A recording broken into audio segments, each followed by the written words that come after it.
Welcome to the Golden One Center once again in Sacramento. The Pels matching up with the Kings after winning a game here, don't forget, on January 4th, and electrifying game, in fact, by 2 on J.J. Redick's game winner. Unfortunately, a lot of things went into consideration, and now the game is officially been canceled. And there's also good reason to cancel the game. Right. You and I have talked about it. They made the right decision in Salt Lake City for the Oklahoma City game at Salt Lake. They were all ready to go. They walked off the floor, and the building was filled as well, just like this. Precautionary measures, and I like it. Err on the side of caution. Always. You know, it's better to be.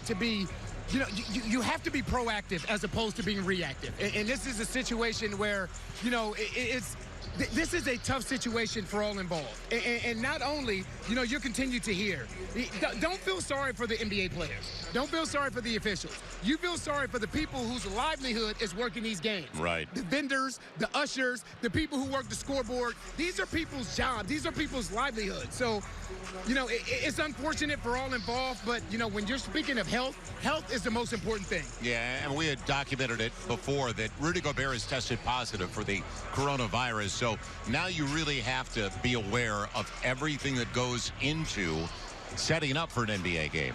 And you've got a player that was on the dais after the last game and a game against the Toronto Raptors. Right. And now the Toronto Raptors, they've got to be tested. They've got to be quarantined as well, I would think. Right.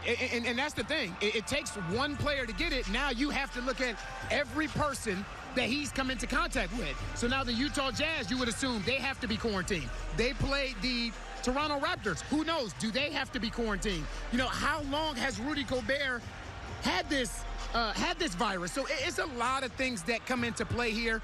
And I think the NBA is making the right move by canceling games, forfeiting the season. This way, it gives you an opportunity to kind of get ahead of this virus and do a little bit more research. Yeah, and they're not forfeiting the season as much as they're taking a hiatus. Right. So let's remind everybody, they are going to plan on resuming the season.